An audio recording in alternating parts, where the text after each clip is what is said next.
안녕하세요. 저희가 오늘 같이 살펴보게 될 그 말씀이 오늘 사책 동아리에서 같이 교제할 부분과 많이 상충되는 부분들이 있습니다. 많은 비슷한 부분들을 같이 가지고 있는데 AW 형제님께서 적으신 하나님을 갈망하다라는 이 책은 그분의 이름이 실질적으로 드러나게 된 책 중에 하나라고 이야기를 합니다. 그래서 이분이 갖고 있는 신앙의 모습들, 사실 이제 읽어보시면 뭔가 막 감동적이고 특별하고 이런 것을 저희들에게 선사해 주시는 책은 아니에요. 이 책은 실질적인 우리들의 삶에 대한 부분에 대해서 얘기를 해주기 때문에, 그래서 그러면 나는 이것이 나에게 실제가 되고 있느냐라는 것을 끊임없이 도전을 주시고 있습니다. 우리들의 마음에 진짜 하나님을 갈망하는 인생을 저희가 살아가고 있는지, 그 하나님이 실제적으로 저희들의 인생 속에서 드러나는 삶을 살아가고 있는지에 대한 것을 이야기를 하고 계시는데, 히브리서 11장 1절 말씀은 그렇게 이야기를 하죠. 믿음은 바라는 것의 실상이요 보이지 않는 것의 증거라고 이야기하고 있습니다. 어떠시나요? 일주일의 삶을 사시면서 하나님께서 성도님들의 삶에 실질적으로 함께 하셨나요? 이것이 믿음입니다. 믿음이라는 자체가 일주일의 시간을 살면서 일주일 동안 하나님을 한 번도 기억하지 못했어요 라고 얘기한다 그러면 저희가 고민하는 시간들이 되셔야 된다는 거예요. 왜냐면요, 우리들이 살아가는 삶엔 모든 영역 속에 아버지 하나님께서 함께 하시는 인생을 저희가 살아가고 있는 거죠. 그래서 일주일 중에 일요일 날 딱 나와서 우리가 성찬을 드리면서 예수님이 나를 위해서 돌아가셨구나 라는 것을 생각하는 그런 삶이 나에게 되어져 간다면, 우리는 우리들의 신앙에 무엇인가 잘못된 모습이 있다라는 것이에요. 믿음은요, 바라는 것의 실상입니다. 그러니까 우리가 아버지 하나님을 믿는 믿음 속에 있기 때문에 그것이 실질적으로 우리의 인생에서 매일의 삶에서 드러나는 모습이 되어져 가야 되는 거죠. 아버지 하나님을 우리가 얘기할 때 그분의 속성 중에 한 가지가 편재하심입니다. 편재하심은 뭐냐면 어느 곳이나 있다라는 거죠. 내가 2살 때도 하나님은 그 자리에 계셨고, 내가 3살 때도 그 자리에 계셨고, 내가 지금 50살을 살아가고 있을 때도 하나님은 그 자리에 계시고요. 내가 이곳에 있든지 집에 있든지 어느 곳이든지 함께하고 계시는 것이 아버지 하나님 그분이신 거고, 그 하나님이 실질적으로 나의 삶에 존재하고 있느냐, 이것이 우리들이 갖고 있는 믿음에 대한 부분입니다. 믿음은 내가 이것을 믿어서 구원을 받고 천국에 가야지 하고 얘기하는 믿음이 아닌 거고요. 믿음은 그때 그 믿음이 나의 실질적인 삶에서 하나님과 함께하는 인생을 살아가고 있느냐를 이야기하고 있는 거죠. 우리는 이번에도 침례식을 합니다. 그러나 이 침례식이 단순하게 내가 성도로 영접되느냐, 성찬식을 띠느냐 안 띠느냐, 이것을 이야기하기 위한 침례식이 아닌 거예요. 그분이 갖고 있는 믿음이 진짜 내가 하나님과 함께하는 인생을 살아가고 있는지, 그것에 대한 고백이고, 그 고백이 우리들의 내면에서부터 나오는 것을 저희들은 그것을 보고 함께 감사하고 즐거움의 시간들을 나누는 것이죠. 침례식은 내가 예수 그리스도 그분과 연합됐다는 것, 예수 그리스도 그분이 나의 하나님이시라는 것을 고백하는 실질적인 자리고요. 아버지 하나님 앞에서 또 성도들 앞에서 내가 갖고 있는 믿음을 드러내는 시간들이 그런 침례식에 대한 부분인 거죠. 그래서 이 형식적인 침례식의 모습이 더 중요한 것이 아니라, 더 중요한 것은 무엇이냐면 우리들의 삶에서 하나님이 나와 연합된, 하나님과 함께하는 인생을 살아가고 있느냐는 거예요. 우리가 보고 있는, 오늘 저희들은 요한복음 20장 말씀을 같이 살펴볼 것입니다. 요한복음 20장 19절부터 31절 말씀을 살펴볼 것인데, 저는 이 말씀이 우리가 믿음에 대한 부분을 이야기할 때 가장 중요한 말씀이라고 언제나 생각을 하고 있습니다. 그래서 믿음이 무엇이냐라고 얘기한다 그러면 저는 도마가 고백했던 것을 제일 중심적으로 말씀을 드려요. 왜냐면요, 도마에게서는 그동안 알고 느끼고 생각했던 것이 실제적으로 그에게 이루어진 사실이기 때문에 그렇습니다. 도마는 예수 그리스도 그분과 함께 살아가면서 많은 것을 경험하고 보았어요. 예수님이 하셨던 많은 이적을 그가 그 옆에서 지켜봤고요. 그래서 그분이 하나님의 아들이시라는 것에 대해서 그는 끊임없이 들었고 생각하는 시간들을 가져왔었습니다. 그러나 예수님이 십자가에서 죽으신 이 놀라움의 사역이 그 눈앞에 펼쳐지게 됐었을 때 오히려 당시에 그것을 보는 사람들의 마음에서는 이것은 절망과 아픔에 대한 부분이었어요. 내가 그렇게 믿었고 온전하다고 얘기하셨던 그 하나님의 아들이 십자가에서 죽으시는 모습을 보면서 그가 갖고 있었던 믿음의 모든 부분들이 어떠면 무너져 내리는, 내가 믿는 것이 무엇인가라는 고민을 하고 나는 이제 앞으로 어떻게 살아갈 것인가, 무엇을 위해서 살아갈 것인가에 대해서도 고민하게 되는 많은, 소위 얘기하는 5만 가지 많은 생각들이 그들의 머릿속에서, 수백 가지의 많은 생각들이 그들의 머릿속에서 흘러 지나가는 그런 모습들이 그들에게 있어 왔던 거죠. 그러다 예수 그리스도 그분의 부활하심을 그들이 직접적으로 목격하고 보게 됐었을 때, 그때야 비로소 모든 것이 실제적으로 그들에게 드러나게 되고 나타나게 되는 그런 인생을 그들이 살아가게 됩니다. 어쩌면 예수 그리스도 그분을 만났던 이들의 모습보다 누가 더 은혜로운 인생을 살아가는 것이냐면 저희들이 더 은혜로운 인생을 살아가는 거죠. 그들은요, 이제 일들이 펼쳐져 나가는 그 중간에 있어요. 그러니까 실질적인 것이 만들어지기 이전에 이것이 되었다라고 믿어야 되는 그 믿음 속에 그들이 놓여져 있다 그러면 우리는 그 모든 것이 다 이루어진 것을 보고 그것을 믿는 믿음을 저희들이 갖고 있기 때문에 누구의 믿음이 더 편하겠어요? 사실은 저희들의 믿음이 훨씬 더 편하고 온전한 믿음을 저희가 가질 수 있는 거죠. 왜냐하면 예수 그리스도 그분이 어떤 분인지에 대해서 우리는 정확하게 보고 정확하게 아는 인생을 살아가게 되는 거예요. 그러니까 믿음은요, 실질적으로 이것이 나의 인생에서 시작되고 있느냐라는 것을 이야기를 해주고 있는 거예요. 도마는요, 이제부터 그의 인생의 진정한 모습이 펼쳐지고 있습니다. 물론 그전에도 도마에게 믿음이 없었냐, 우리는 이것은 좀 고민하는 부분들이 되겠지만 그 시점은 언제로 올 것이냐라는 것에 대해서 많은 신학자들도 싸우고 그것을 확실하게 얘기할 수 있는 부분들은 우리에게 없다라고 얘기하지만 분명한 건 뭐냐면 도마가 갖고 있는 믿음의 실체가 이제부터 정확하게 이루어져 가고 있다는 거예요. 우리는 지금 그것을 보고 있습니다. 그때에 대한 어떤 신학적인 논쟁을 하자는 것, 이거는 중요하지 않아요. 지금 우리에게 있어서의 믿음이 무엇이냐는 거예요. 그 믿음이 우리에게 있어서는 확실하게 실체로 드러나고 그것이 만들어져 가는 것, 이것이 우리가 갖고 있는 믿음이다라고 얘기합니다.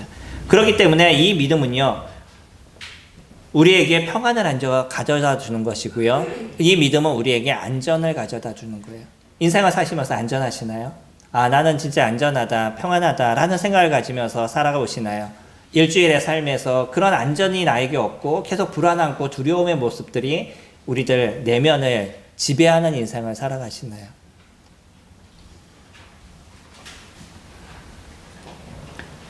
제가 주님을 섬기면서 놀라웠던 건 뭐냐면 저희는 하루 앞도 모르는 인생을 살아갑니다. 그러지 않으시나요?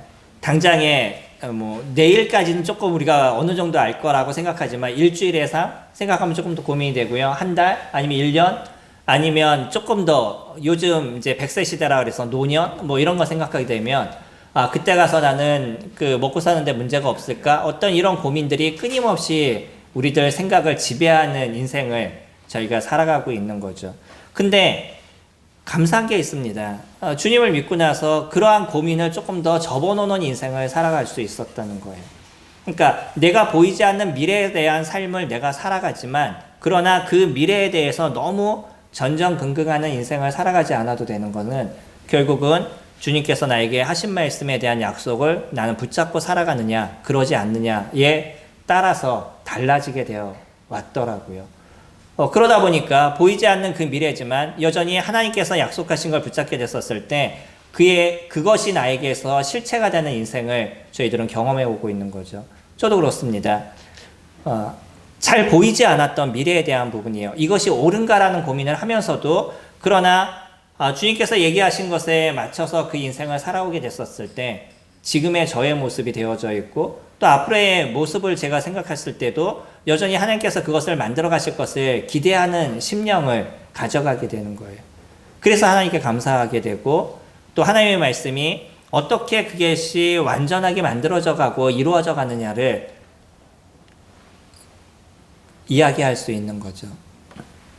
오늘은요, 이 부활의 모습을 통해서 저희들 가운데 진정한 두려움이 없는 인생을 우리가 살아가느냐, 에 대한 부분을 조금 더 고민해 보시게 될 것이고요.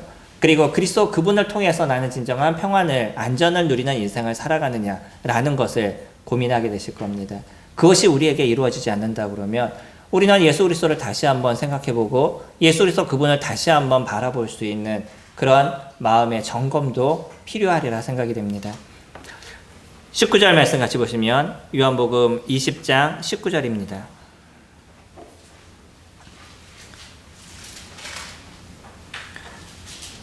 이날 곧 식구 첫날 저녁 때에 저자들이 유대인들을 두려워하여 모인 곳에 문들은 닫혔더니 예수께서 오사 가운데 서서 이르시되 너희에게 평강이 있을지어다.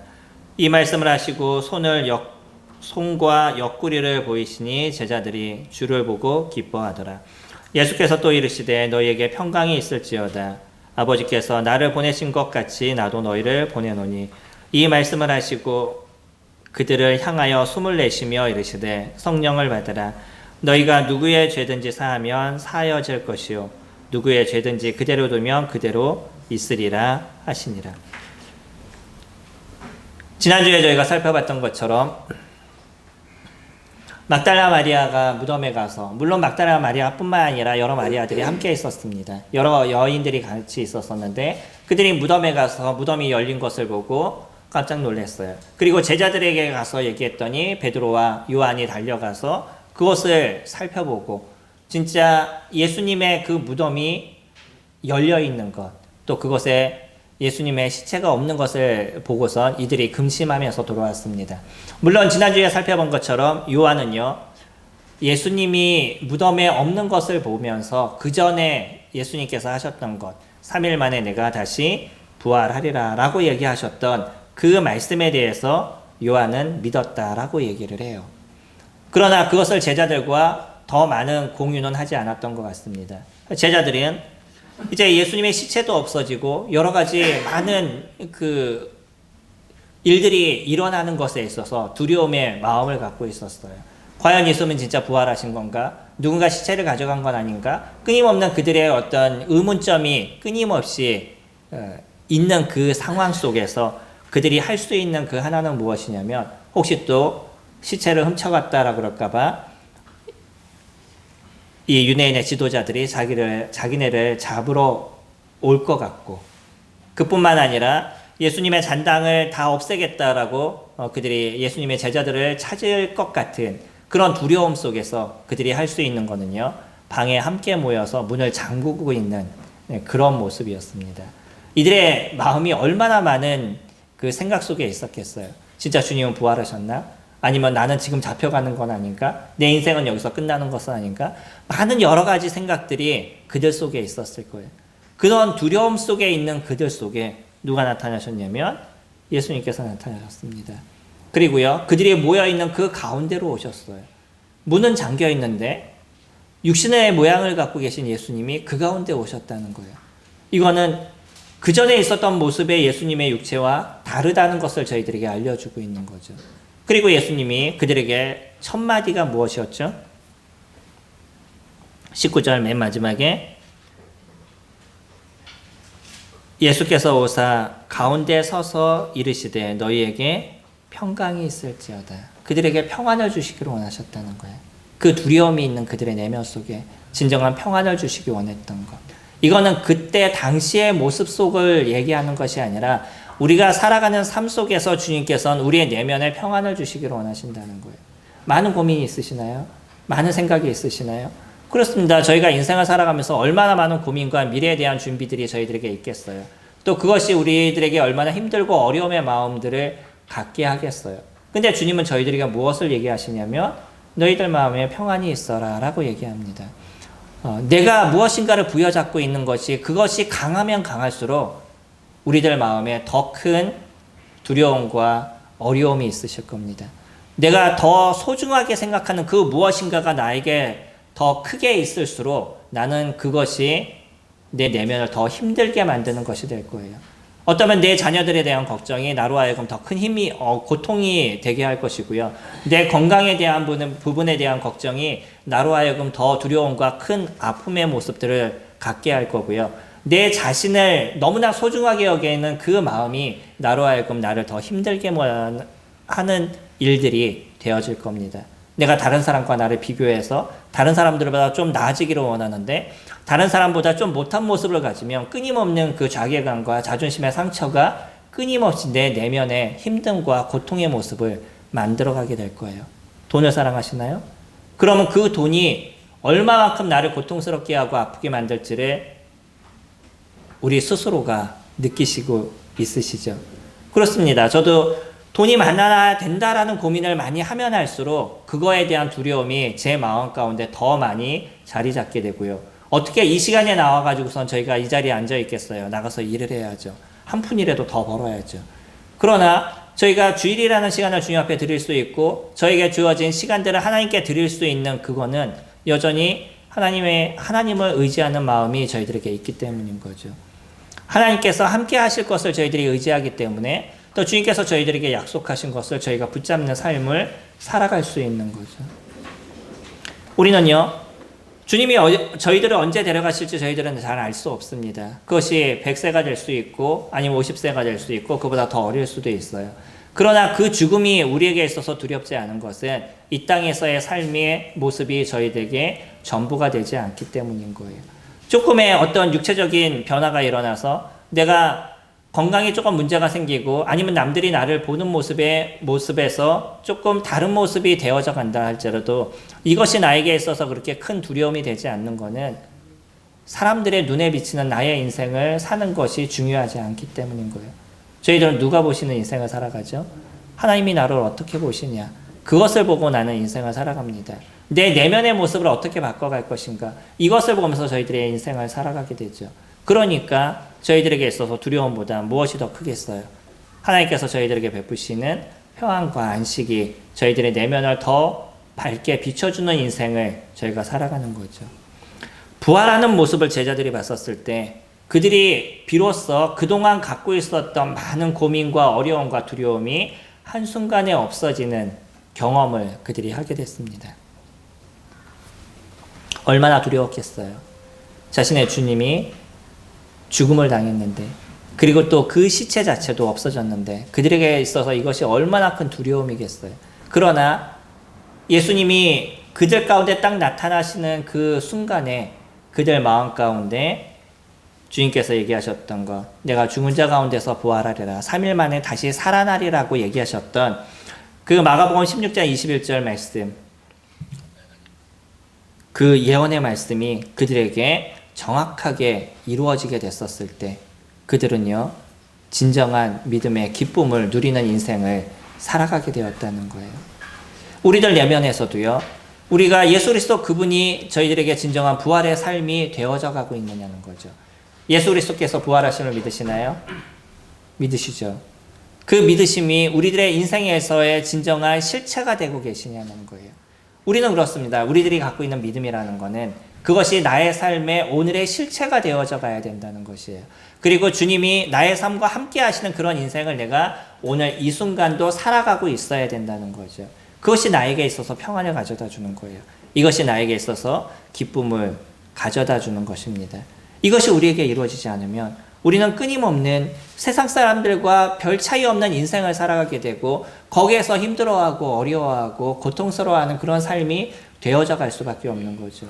왜 우리들의 주어진 귀한 시간들을 주님을 위해서 사용하지 못할까요? 세상에 대한 두려움이 난 당연히 그들과 같은 것들을 준비하고 만들고 행해 나가야 되잖아요.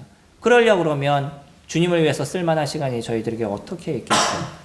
그러나 저희들에게 주어진 시간들을 조금 더 쪼개고 저희들이 갖고 있는 시간들을 조금 더 나누어서 주님 앞에 사용할 수 있는 것은 그것이 우리들의 인생의 가장 소중한 것임을 저희들이 알기 때문인 거죠. 베드로와 요한들, 또 이 12제자들, 그들이 이후에서 살아갔던 삶의 모습을 저희들은 사도행전을 통해서 기억하시게 될 겁니다. 그들은 그들의 인생의 모든 것을 주님 앞에 드렸어요. 그리고 그 이후에 살아가는 삶에는 이것이 그들에게 어려움이 되지 않았습니다. 오히려 예수님이 계셨던 그때 당시에는 주님께서 어떻게 하라라고 꾸짖고 때로는 그들에게 채찍질하고 이러한 모습들을 가져갔지만 오히려 예수 그리스도 그분이 주님의 나라로 가시고 난 이후부터는요, 그들은 누가 뭐라 그러지 않아도 예수 그리스도 그분을 위해서 살아가는 것이 당연한 그들의 인생이 되었던 거죠. 왜요? 예수님의 부활이 그들에게 있어서 진정한 실체가 되었기 때문인 겁니다.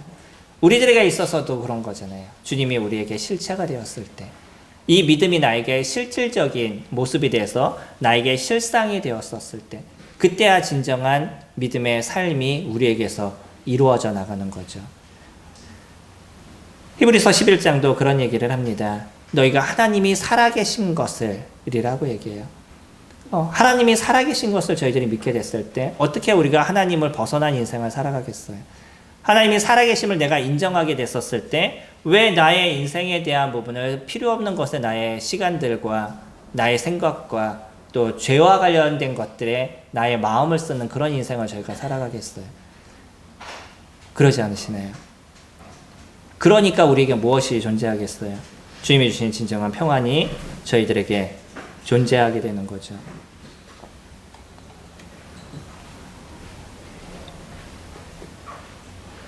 제자들은요, 예수님이 주님의 나라로 가게 됐을 때 당연히 두려움의 마음이 그들 가운데 존재할 수밖에 없었어요. 그래서 주님은 이미 그들에게 16장 33절을 통해서 내가 너희들에게 평안을 주노니 라고 얘기하시죠. 그리고 나서 얘기하신 거, 내가 세상을 이겼노라 라고 얘기하셔요. 예수 그리스도 그분이 세상을 이기시고요, 죽음 가운데서 다시 부활하실 그분이기 때문에, 그래서 사단의 모든 권세를 완전하게 꺾으시고요, 믿는 크리스찬들을 온전함의 길로 이끌어 가실 그분이시기 때문에 그분을 믿는 믿음 속에서 우리가 살아가게 됐었을 때, 그때 비로소 세상에 여러 어려움의 문제가 우리에게 있다 할지라도 그것이 우리에게 어려움이 되지 않는 참된 평안을 누리는 인생을 저희가 살아갈 수 있다는 거죠. 제자들은요, 우리가 갖고 있는 그 베드로의 모습처럼 베드로가 자기를 의지하게 됐었을 땐 자기의 의와 자기의 그 다혈질적인 모습들, 그런 것을 드러내는 인생을 살았었어요. 그가 갖고 있는 성향이 나쁘다라고 얘기하진 않아요. 그것을 어떻게 쓰느냐의 문제에 따라서 달라진 것이죠. 근데 그가 갖고 있었던 이 다혈질적인 것을 이제 점점 하나님께 사용하는 법을 베드로는 배워가게 되죠. 그리고 나서요, 그의 열정을 주님을 위해서 나중에 쓰게 됩니다. 우리가 예수 그리스도를 믿게 됐었을 때 주님이 저희들에게 의로움을 주신다라고 얘기하셨어요. 이 의로움은 의를 행할 수 없는 자가 의로움의 삶을 살아가도록 주님께서 도와주신다는 거예요. 내가 예수 그리스도를 믿는 그 순간부터 이제 하나님이 저희들을 의인이라고 얘기하시는데, 그렇기 때문에 내가 그때부터는 죄를 짓지 않고 그 다음에 다른 사람들에게 선을 베푸는 그런 인생을 살아가는 사람으로 완전하게 변하느냐, 그것을 얘기하지 않으시는 거죠. 주님이 저희들에게 얘기하는 거는 우리가 갖고 있는 의지를 갖고 네가 그런 인생을 살아봐, 내가 너를 도와줄게 라고 얘기하신다는 거예요. 우리는 자꾸 저는 안 돼요, 저는 힘들어요, 저는 어려워요 라고 얘기하니까 그 일들을 이뤄가지 못하는 모습들이 저희들에게 있는데, 주님은 저희들에게 뭐라고 얘기하시냐면 해봐, 내가 너희들을 도와줄게 라고 얘기하시는 거예요. 이것이 예수 그리스도의 부활을 통해서 저희들에게 부어주신 의로움의 삶인 겁니다. 어려움의 문제가 잘 해결되지 않으시나요? 내가 갖고 있는 육체적인 부분들이 잘 해결되지 않으시나요? 주님 앞에 기도하시고요, 그 발을 띄워보셔요. 발도 띄지 않으면서 안 된다라고 얘기하면 이 문제는 해결되지 않는 것이에요. 운전을 하다가 욕을 하시나요? 아니면 운전을 하다가 다른 사람들과 싸우시나요? 이런 일들이 남자들 속에선 잘 해결되지 않아요. 그럼 우리가 해야 될 건 무엇이겠어요? 안 된다고 포기하시는 거예요? 아니, 주님 앞에 기도하면서 이 문제를 해결하시는 거예요. 내 마음에 계속적인 불평과 불만이 있으시나요? 그럼 그 불평과 불만을 주님 앞에 내려놓고요, 주님께서 해결해 주시기를 기도하시고 또 그 문제를 해결하기 위해서 한 발 뛰어보세요. 어떻게 이 문제를 해결할지에 대해서 아무것도 하지 않으면서 주님께서 해결하기를 원하시는 건 절대 주님 그 일을 해결하지 않으십니다. 주님 저희들에게 의를 행할 수 있는 힘을 주시겠다라고 얘기했어요. 내가 그 일을 의지적으로 행하려고 노력했을 때 하나님께서 그 문제를 저희들에게 해결해 주신다는 거예요. 하나님의 말씀이 저희들에게 실제가 되셔야 된다는 거예요. 이게 제자들에게 나타난 부활에 대한 모습이었습니다. 제자들이요, 예수 그리스도의 부활하심을 보고 그들의 삶에 실질적으로 살아계신 하나님을 경험하고 살아가는 그런 인생을 앞으로는 이어가게 되죠. 두 번째, 24절부터 보시면 12제자 중에 하나로서 디두모라 불리는 도마는 예수께서 오셨을 때 함께 있지 아니한지라. 다른 제자들이 그에게 이르되 우리가 주를 보았노라 하니 도마가 이르되 내가 그의 손에 못자국을 보며 내 손가락을 그 못자국에 넣으며 내 손을 그 옆구리에 넣어보지 않고는 믿지 아니하겠노라 하니 8일을 지나서 제자들이 다시 집 안에 있을 때 도마가 함께 있고 문들이 닫혔는데 예수께서 오사 가운데 서서 이르시되 너희에게 평강이 있을지어다 하시고 도마에게 이르시되 내 손가락을 이리 내밀어 내 손을 보고 내 손을 내밀어 내 옆구리에 넣어보라. 그리하여 믿음 없는 자가 되지 말고 믿는 자가 되라. 도마가 대답하여 이르되 나의 주님이시요 나의 하나님이시니이다. 예수께서 이르시되 너는 나를 본고로 믿느냐. 보지 못하고 믿는 자들이 복되도라 하시니라. 도마는요, 이것이 그에게 실체가 되지 않았어요. 제자들이 모여 있었을 때 그때 도마는 그 자리에 있지 않았었죠. 가룟 유다를 빼고 아마 10명의 제자들이 처음에 모여 있었던 것으로 보여져요. 근데 도마가 있지 않았는데 나중에 다른 제자들이 예수님이 부활하셨다는 이야기를 도마에게 하게 돼요. 도마는 그 얘기를 들으면서 대뜸 그가 했던 얘기가 뭐냐면 내 손을 내밀어서 예수님의 그 손에 넣어보고 그 옆구리에 내가 지금 손가락을 넣어봐야 그래야 믿겠다라고 아주 극단적인 얘기를 하죠. 그러니까 예수님이 살아나신 걸 내가 봐야 되겠다라고만 얘기하는 것이 아니라 내가 거기다 손가락을 넣어봐야 되겠다라고 얘기하는 진짜 실질적인 얘기를 도마는 하게 됩니다. 근데 그의 그 연약한 믿음을 주님께서 뭐라고 얘기하지 않으셨어요. 그리고 나서 다시 그 도마에게 주님께서 나타나셨습니다. 그러면서 주님께서 하신 얘기가 뭐냐면 자, 너의 손을 내밀어서 한번 여기 넣어봐. 그리고 여기 한번 넣어봐. 라고 그의 마음을 위로해 주셨죠. 책망하지 않으셨습니다. 처음에는요. 그냥 한번 넣어봐. 라고 얘기했어요. 그때 비로소 이 도마에게 예수님이 무엇이 됐죠? 실제가 되었습니다. 그가 머리로만 알고 있었던 그 내용이 실질적으로 그에게 있어서 믿음이 되었다는 거예요. 그러다 보니까 그의 입술을 통해서 바로 튀어나온 게 뭐예요? 그가 고민하고 나온 게 아니에요. 그것을 보자마자 입술에서 툭 튀어나온 게 뭐냐면 나의 주님이시요 나의 하나님이십니다. 라는 고백이 이루어지죠. 예수님이 나에게 있어서 주님이시고요. 예수님이 나에게 있어서 하나님이십니다. 주님이시라는 건 뭐냐면 내가 섬길 분이십니다. 라는 내용이고요. 나의 하나님이십니다. 라고 얘기하는 건 내가 섬길 유일한 신이십니다. 라는 거죠. 그러니까 어떠한 우상도 그에게 있지 않다는 거예요. 나에게 자녀도 우상이 되지 않고요. 나에게 돈도 나에게 우상이 되지 않고요. 나에게 있어서 건강도 이것은 우상이 되지 않고 내 자신도 우상이 되지 않는 진정한 나의 신은 하나님이십니다. 라는 고백이 예수 그리스도 당신이십니다. 라는 고백이 도마의 입술에서 툭 튀어나왔다는 거예요. 이것이 믿음인 거죠. 우리는 이것이요. 어느 날 감정적으로 딱 올라와서 감정이 딱 생기면 그것이 믿음이다라고 얘기하지 않아요. 믿음은 감정이 아닙니다. 이것은 실제적인 것이에요. 그리고 우리가 예수님을 인격적으로 만나야 됩니다라고 얘기했을 때 그 인격적이라는 것은 무엇이냐면 내가 갖고 있는 지, 정, 의를 가지고 예수 그리스도 그분을 만나는 것을 얘기해요. 다시 얘기하면요. 예수님에 대한 이야기를 듣고요. 내 마음 가운데 감정이 일어나고 내 의지적으로 예수 그리스도를 선택할 수 있는 것. 그분이 나의 하나님이십니다. 라고 고백하고 나는 지금부터 예수 그리스도 그분을 섬기는 삶으로서 살아가겠습니다. 라고 고백하는 것. 이것이 인격적으로 주님을 만나는 거예요. 많은 사람들은 인격적으로 주님을 만나는 것을 어느 날 감정의 변화가 일어나는 걸 얘기해요. 그래서 말씀을 들었는데 마음이 풍성해지거나 아니면 어떤 빛을 보거나 무엇인가 특별한 경험을 하거나 이런 걸 갖고 주님을 믿은 것처럼 그래서 내가 주님을 믿고 나면 지금부터 생각의 모든 것이 변하고 마음의 모든 어떤 것들이 변하는 이런 문제가 발생할 것에 대해서 생각합니다. 그러지 않아요. 믿음은요. 무엇인가가 경험되어져 가는 것이 아닌 거예요. 믿음은 내가 예수 그리스도 그분을 어떻게 인지하고 바라보느냐는 거죠. 그것이 이루어지게 됐었을 때 실질적으로 예수 그리스도 그분이 나의 하나님이 되시는 실체가 되어져 가는 거예요. 이 실체가 이루어지지 않았다 그러면 이것을 믿음이라고 얘기하지 않습니다. 하나님이 나에게 실체가 되셨을 때, 예수 그리스도 그분이 나에게 실체가 되셨을 때, 난 당연히 누구를 따르는 인생을 살아가냐면 예수 그리스도 그분을 따르는 인생을 살아가게 되어져 있다는 거예요. 그래서요, 도마는요, 그동안까지는 불안했었어요. 자기가 갖고 있는 믿음이 온전한 건지, 이것이 맞는 건지. 그러나 예수 그리스도를 보게 됐었을 때 도마에게서 이 믿음이 진정한 그에게 실제가 됐습니다. 안전이 됐던 거죠. 이제 두려움이 그에게 있지 않아요. 참된 안전이 그에게 있어요. 미래에 대한 걱정이 그에게 없습니다. 죽음을 이기는 완전하신 예수 그리스도의 그 부활을 경험하면서 이제 나도 예수 그리스도의 그 부활하신 것 같이 동일한 부활의 삶을 살아간다는 것에 대해서 확신을 도마는 가졌어요.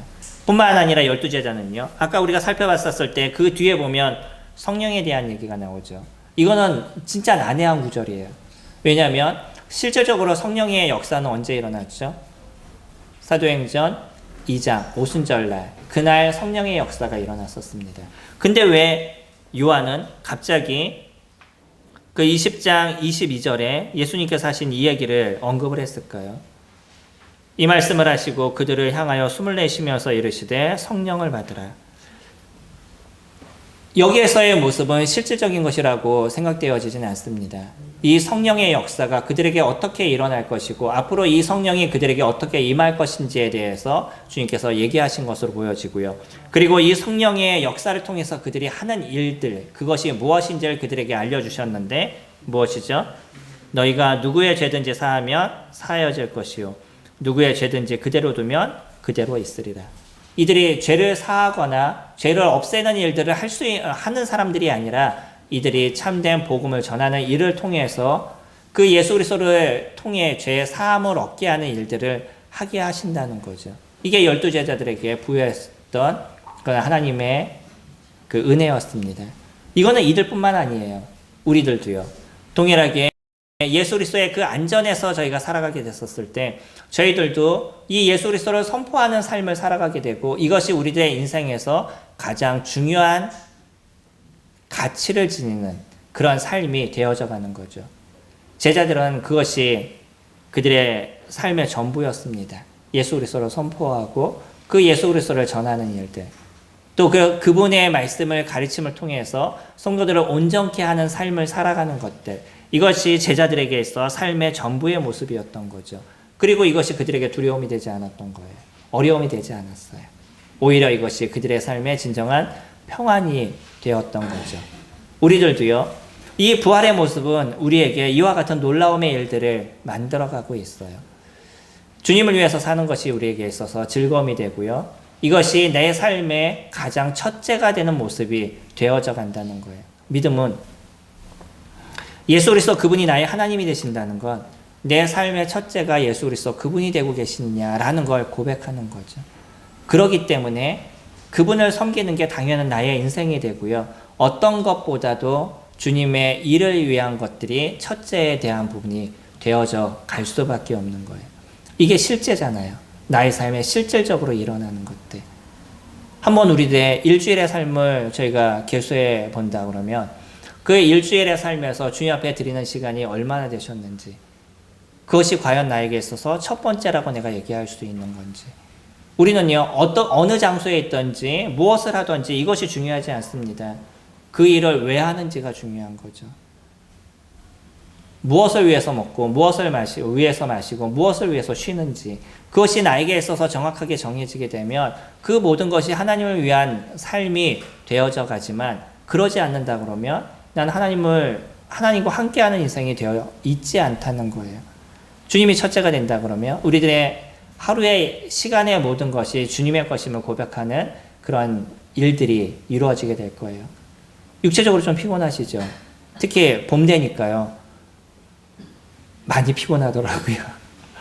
그러나 여전히 나에게 주어진 주님의 일이 있다 그러면 그 피곤한 속에서도 일어나서 일할 수 있는 게 주님이 주신 평안이 저희들 안을 지키시기 때문인 거죠. 그것이 나에게서 즐거움이 되고 나에게 있어서 기쁨이 되기 때문에 그런 어려움이 혹시 그 육체적인 힘듦이 나에게 혹시 있다 할지라도 난 여전히 그분을 위한 삶의 즐거움을 누리는 모습이 되어져 가고 있는 거예요. 요한은요, 이 마지막 20장, 21장을 얘기하기 전에 한 가지 마무리를 져주고 있습니다.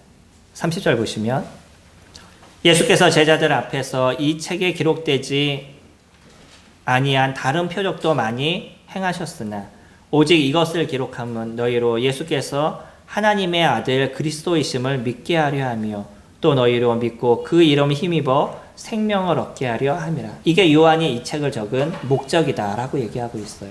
요한복음을 적은 목적이 무엇이냐? 예수님께서 하셨던 많은 일들이 있어요. 여기에 적히지 않은.